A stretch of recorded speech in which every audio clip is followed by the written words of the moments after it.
Hello guys, how are you? I'm Hardeep Singh. Welcome back to your own YouTube channel. IELTS updates and recent exams. For more updates related to recent IELTS exam writing test topics, listening, reading, practice test, and speaking, you got guesswork.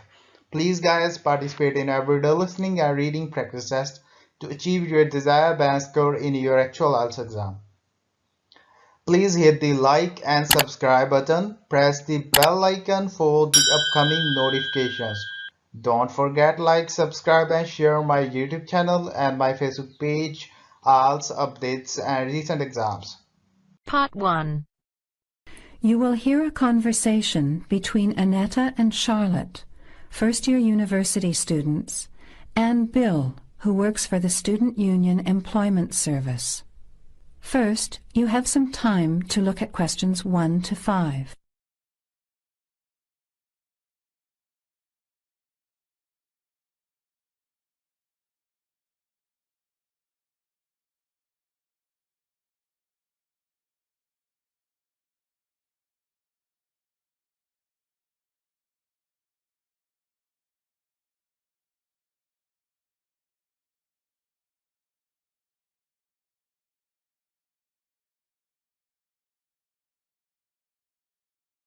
Hi Bill, this is my friend Charlotte.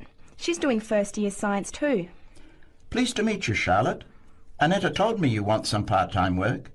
Now, I just have to complete your details on the computer. What's your surname? Johnston. With an E? Yes, Johnstone.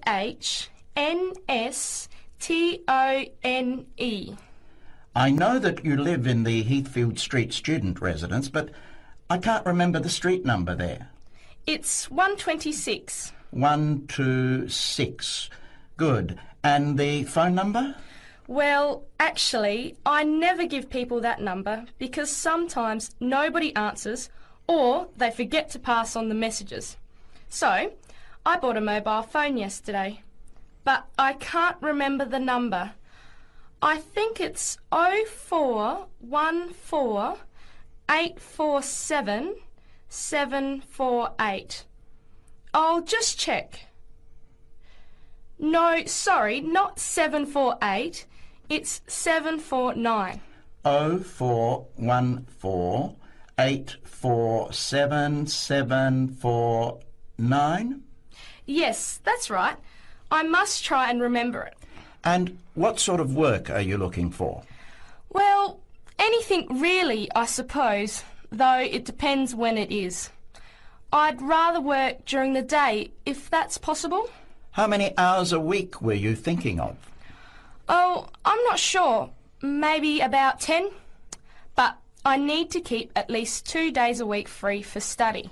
Do you have any work experience? Not much, though I used to help in my uncle's shop when I was at school. OK. Well, I'll put it in, but we don't usually get shop work. What about gardening? I'd rather not.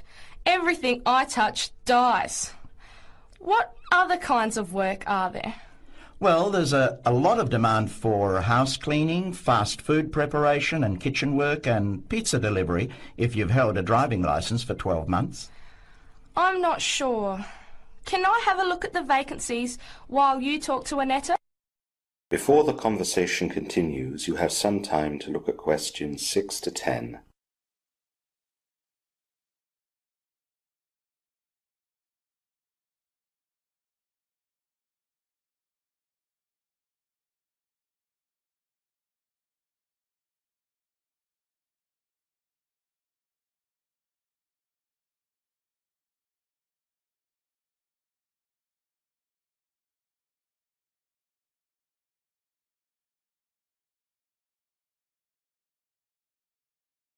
Bill, I'd like to change my job.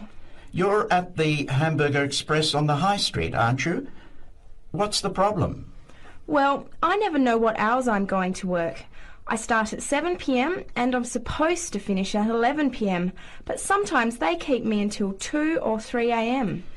Yes, that is a bit late if you have to make a 9 a.m. lecture the next day. And the other thing is the pay. They're supposed to pay me on Thursdays, but they never pay me on the correct day, often not until Friday or Saturday. A few weeks ago, I had to wait until Sunday. They said their son was sick, so they couldn't get to the bank, but they're always making excuses. Yes, that doesn't sound too good. Would you be interested in pizza delivery? You need to have a driving licence.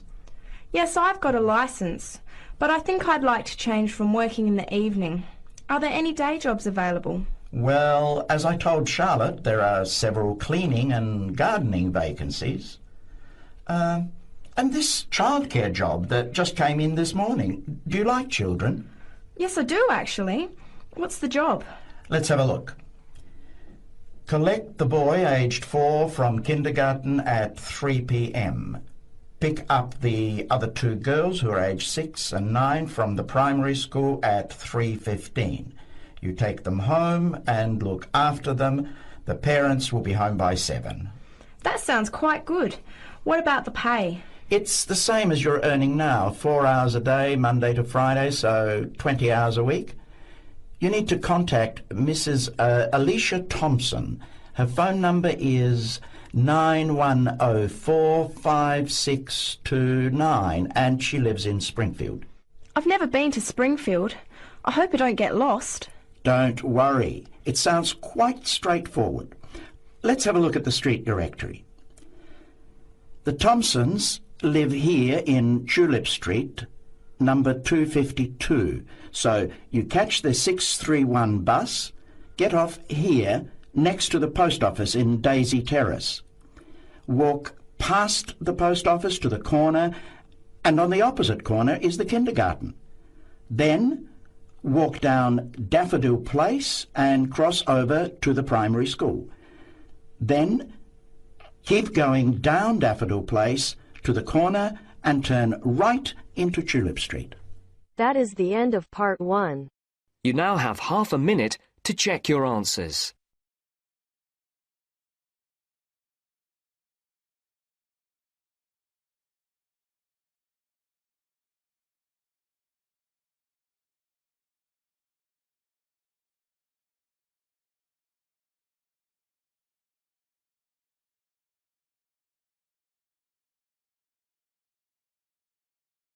Now turns to part 2.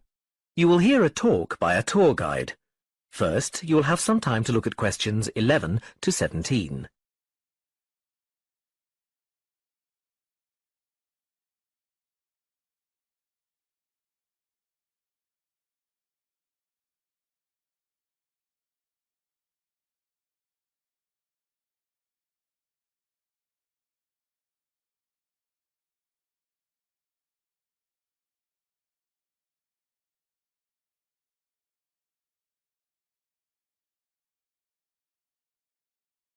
Now listen carefully and answer questions 11 to 17. Welcome to San Fernando City Tours. I'm Mark, your tour guide. We have a lot to see in 3 hours, so make sure you're comfortable. We'll be traveling into the historical district first, and then into the town center. After that, it's out to the harbor, and we'll finish up at the lighthouse, just past the harbor. That will take us up to midday, and after that, you're free to do what you want. At the lighthouse, you'll have a chance to visit the tea room and take photographs of the magnificent coastline.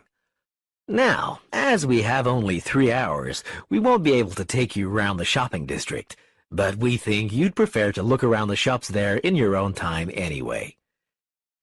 San Fernando has some well-known tourist attractions, the lighthouse, for example, and the National Library.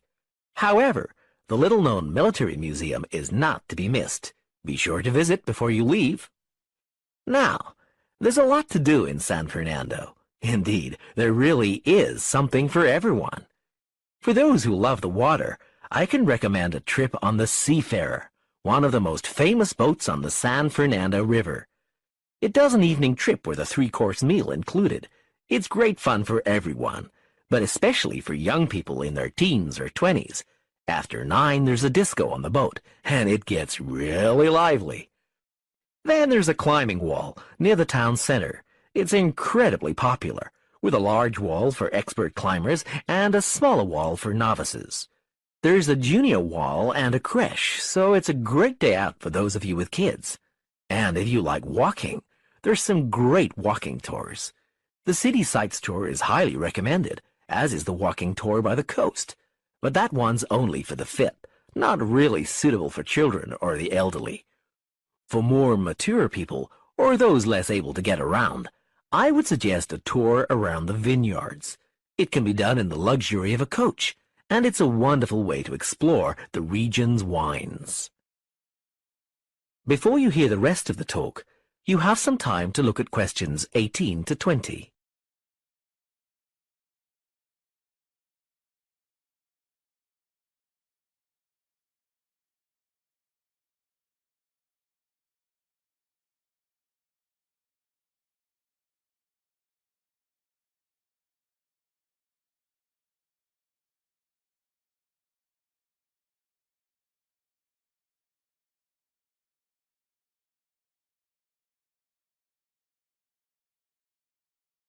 Now listen and answer questions 18 to 20. Naturally, there's a charge for all these attractions, but you can get 15% off if you have an Explorer pass. If you don't have a pass but would like one, the driver here has application forms. Just ask him for one and fill it out while on the tour. Then you hand it into the tour office. Normally, it costs $10, but this year it's just $7. When you hand it in, you'll get your picture taken for the card on the spot, and then your card is ready to use. Remember to show it whenever you pay for anything. The discounts apply not just to tourist attractions, but some bars and restaurants. Basically, everywhere you see a red Explorer symbol. Ah, we're coming up to the historical district now. If you'd like to look at... That is the end of part 2. You now have half a minute to check your answers.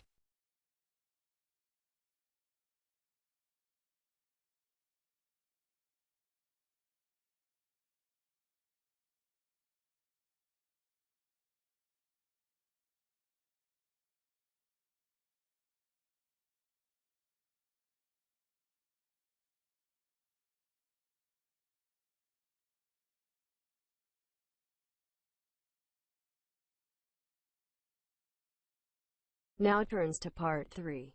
You will hear 2 university students discussing their course and a project they are doing together. First, you have some time to look at questions 21 to 25.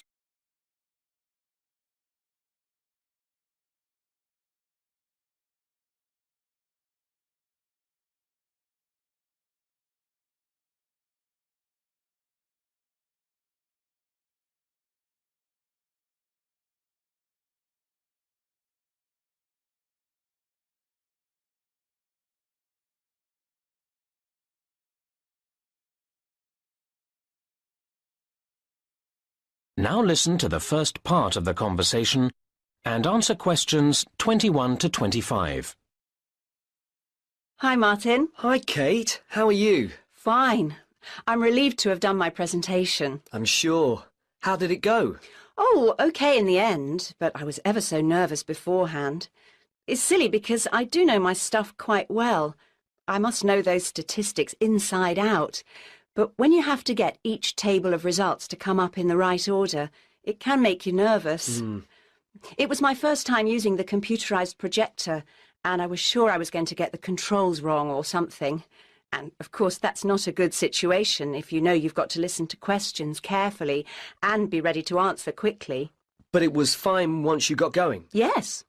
I do feel that the standard of presentations could be improved in general. I think a lot of the lecturers agree with me, although I don't honestly know what they can be expected to do about it. Students need to appreciate the difference between style and content.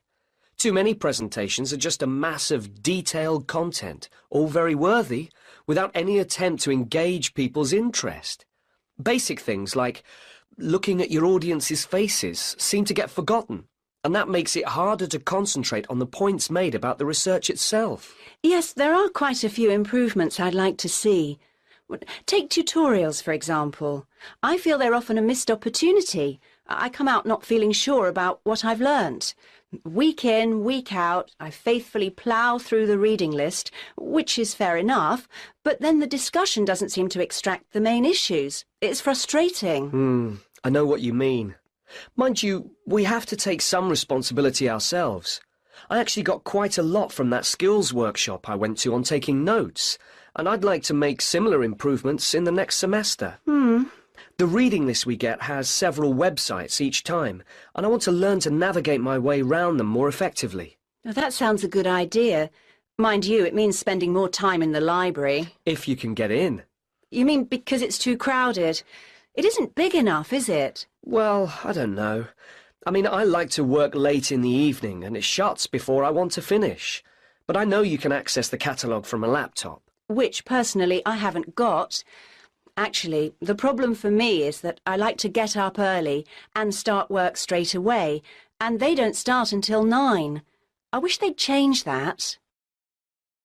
Now you have some time to look at questions 26 to 30.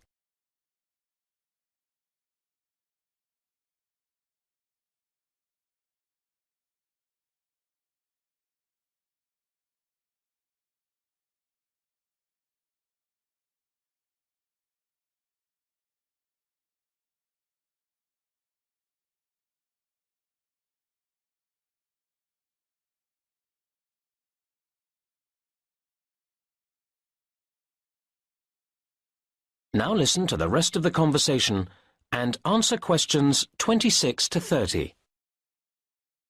Look, we ought to start working out what to do next for our project. Yes, enough moaning. OK, the main thing is to allocate the various tasks between us, isn't it? Yes. Well, we're going to need the questionnaire before we can do much else, aren't we? Do you want to handle that? I'd assumed we'd do it together. Well, you have more experience than me. Maybe you could think up the main questions, you know, a first version of the whole thing, and then I could read it through. And make suggestions? Well, OK. My experience on projects has all been with closed groups. I don't really know how you go about selecting subjects from larger populations. Actually, it's quite straightforward. You use tables of randomised numbers. Could you show me? Yeah, I'll take you through the process. That way you'll learn and I'll feel surer for having someone else there. Now that brings us to the interviews themselves. Right. Would you like to do them? Or are there too many? Well, your typing's pretty fast, isn't it? So if you agree to handle the transcribing afterwards, I'm prepared to do the face-to-face stage. Does that sound fair? It does to me. But tell me if you find it takes longer than you thought. And vice versa. And when we get the results all together, they'll need to be run through statistics programs, won't they? Now, that's where I always feel a bit unsure about which tests are the correct ones to choose. Same here. But we can get advice from the lecturers about that. Shall we do all that as a joint effort? I think it'd make us feel more secure about what we were doing. Yes, it would be terrible to get that wrong after all the hard work leading up to it. And then we've got to present the whole thing to the group. Will you feel up to doing that? I think we should do a joint presentation. It's all both our work, after all. I guess you're right. But would you mind getting the slides and so on ready? I find that takes me ages and still doesn't look any good. Whereas I quite enjoy that kind of thing. OK. Now, we need to think about a few... The end of part 3. You now have half a minute to check your answers.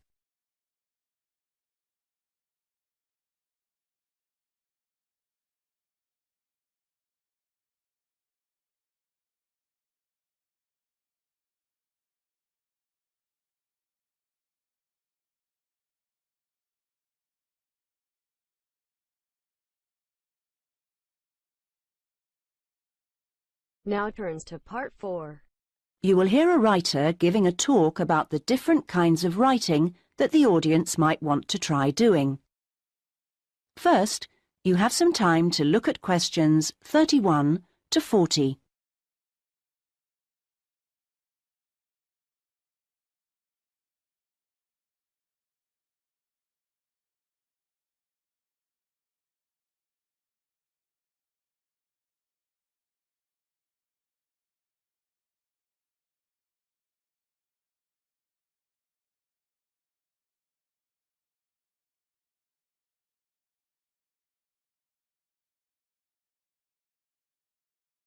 Now listen and answer questions 31 to 40. So, I'm now going to say a few words about the various different kinds of writing you may want to consider. Each has its own challenges and rewards, and it's really a question of seeing what suits you best. There are no rights and wrongs here. Let's start by considering the short story. Remember that a short story isn't just a very concise novel. There are three basic styles: the story itself, the slice of life section, and the surprise type, and all of them are equally valid as treatments of the genre. When producing a short story, you don't have time for a slow build-up of interest, so you need to get in there straight away and begin with a crisis.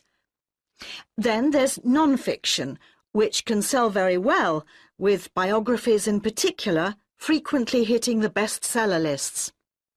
It's important, however, to be sure your chosen topic is genuinely interesting to people, and you know enough about it to do it justice. So when you're submitting your idea to a publisher, it's worthwhile to give them details of specialist knowledge you have.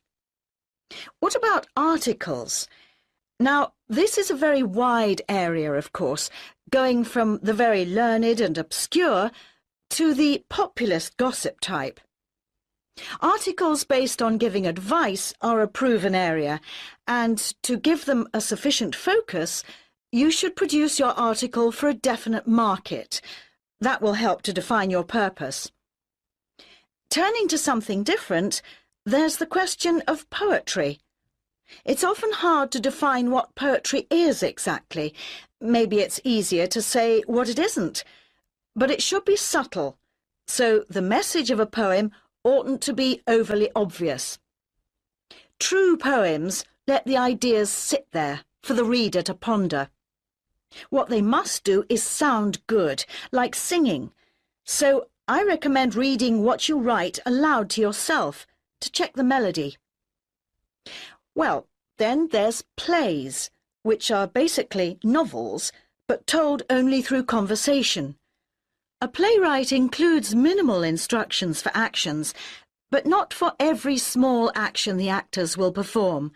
Things such as moves towards sofa and so on are for the director to come up with. If you're thinking of trying your hand at a play, a good starting point would be to educate yourself a little in the art of acting, so that you know what the people who deliver your work can and can't do with it. What next?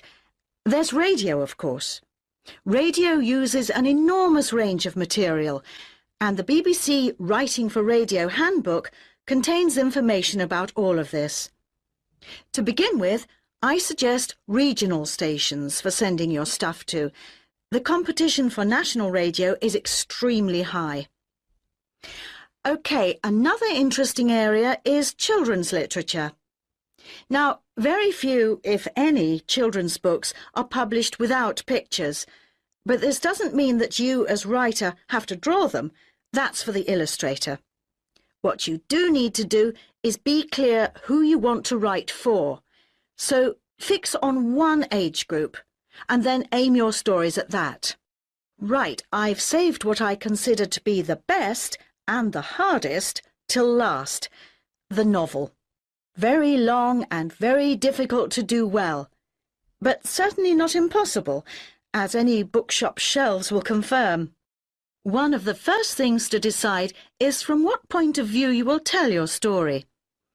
A popular choice is the first person, and this technique certainly gives a sense of immediacy for the reader, while many new writers find it easier to project themselves into their main character if they can write in his or her name. But that assumes, of course, that the main character is somehow like the writer, which may or may not be the case. Meanwhile, if your book is all narrated by I, you can only put into your story things which are experienced by that character, which may prove to be rather restricting. Now, there are all sorts of pitfalls for the novelist, and many of them relate to the issue of providing a balanced narrative. Every time you introduce a character into the story, you have decisions to make. Of course, you want to populate your landscape with a variety of people to maintain interest, but don't feel you have to decorate every one of them in elaborate detail. The same goes for irony. All too often, an inexperienced writer will create a strong ironic situation and then spoil it by spelling out what they mean by it, as if readers were too stupid to understand. A few contrasting details should serve to make the point clear. A big challenge for new novelists is dialogue. What is the relationship between conversation as people really speak and as it is in novels? Well, it depends. If you recorded actual conversations and copied them straight into your narrative, readers would get confused and bored, all those unfinished sentences going nowhere. On the other hand, you don't want to write out page-long utterances by characters, as these will seem unrealistic to an extreme, but you can insert minor descriptions and actions to vary the pace and add interest. Well, I hope what I'm saying is encouraging and not too off-putting about the various difficulties. Are there any questions at this point? That is the end of part 4. You now have half a minute to check your answers. So guys, don't forget like, subscribe and share my YouTube channel and my Facebook page, IELTS updates and recent exams. For more updates related to recent IELTS exam writing test topics, listening, reading, practice test and speaking, you got guesswork. Please guys, participate in everyday new IELTS listening and reading practice tests to achieve your desired band score in your actual IELTS exam. For more IELTS material, visit my official website www.ieltsupdatesandrecentexams.com. The link is given below in the description. If you need PDF files of latest IELTS material, then please join my Telegram channel. So guys, please write your score below the comment section. Again, thanks for listening. God bless you all guys. Stay tuned, stay safe.